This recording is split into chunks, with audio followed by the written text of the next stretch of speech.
Hey everyone, this is Ben, and welcome to Bathroom Brews MTG. Today, I'll be telling you about 5 cards that you should try out, but not in the way that you think. Sometimes Magic players, me included, get hyper-focused on how a card is intended to be played, stuck inside a little box. But what happens if we go outside of that box? Look at the card Realms Uncharted. You can pick 4 lands, or you can pick 2, fail to find, and put them right into your graveyard. What other cards might we be looking at too narrowly? I'm not going to be listing these in any particular order, so without further ado, let's get into it. First up is Path to Exile. For years, players have said White doesn't have any ramp. That isn't true today. White has gotten a lot of love in Commander. However, a lot of the really good ramp is very expensive dollar-wise. You have Smothering Tithe over $20, Sword of the Animist is $10, even Archaeomancer's map is $8. But Path to Exile is $2 and is 1 mana and lets you land ramp.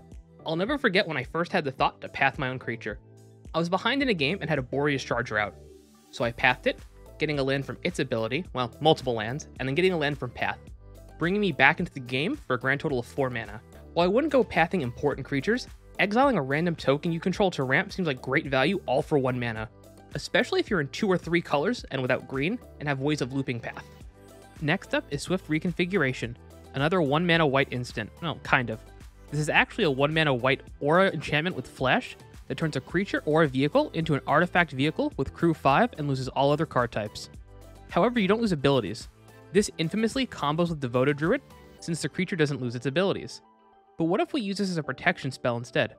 Pretty much all colors have creature removal at this point, but some colors, most notably black, and to a lesser extent blue, don't have much access to artifact removal. I use this in my Hoffrey Ghostforge deck as a way to turn Hoffrey into an artifact in case there's a board wipe, or I need to chump block for some reason. I still get all the benefit Hoffrey gives, but make him a little bit harder to remove.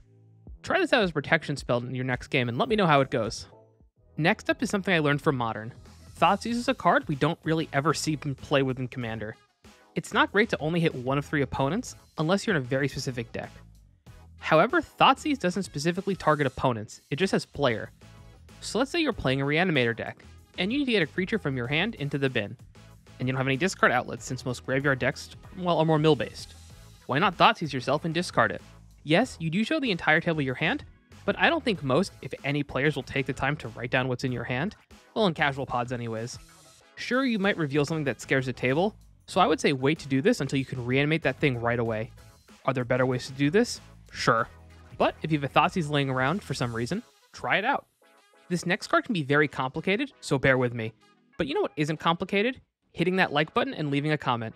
It helps feed the YouTube algorithm and helps the channel out a ton. Okay, back to the video. Dress Down is a 2 mana blue enchantment with flash that says, when it enters the battlefield, draw a card. Okay, not too complicated so far. Creatures lose all abilities. There it is. At the beginning of your end step, sacrifice it. A few things. This card involves layering, which is something I could do an entire video on and can be very complicated for new players. So I'm not going to get into great detail about how it works, just that it does work this way. I'll include a link to the mtg.fandom wiki in the video description below if you want to read up on it. But the idea of this card is to turn off powerful ETBs or effects of creatures your opponents control, simply by flashing this in response to an opponent casting something like Dockside, and boom, Dockside is useless. But what if we played creatures that had negative ETBs for us and turned those off? First one that came to mind was Phyrexian Dreadnought, a 1 mana 12/12 that when it enters, sacrifice it unless you sacrifice any number of creatures with total power 12 or greater. Well, Dress Down stops this ETB from going off, so you get a 1 mana 12/12. This also turns off Vanishing and Fading, since the creatures won't enter with any counters to remove, and both require a counter to be removed in order to trigger. I'm not going to get into why this works, but there is a great Channel Fireball article from Frank Karsten that you can check out.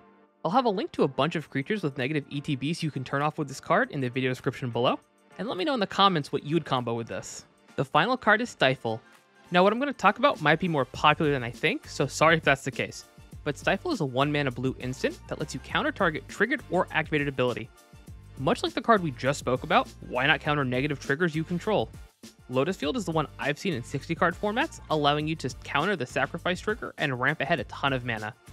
A lot of what I want to say about this card was already mentioned above, this is just a lot less complicated. Also, I think Stifle should be seeing more play. It feels like a very underrated card, but let me know what you think in the comment section below. And with that, thanks for watching. Special shout out to all my patrons shown on screen here. If you'd like to join them in supporting the channel, you can find a link to my Patreon in the video description below. Special thanks to my friend Garrick Morgan for creating my intro music. And if you'd like to support the channel for free, don't forget to hit that like button, leave a comment, and subscribe, and ring that bell to get notifications when all my videos go live. As always, this has been Ben with Bathroom Brews MTG, and remember, always wash your hands.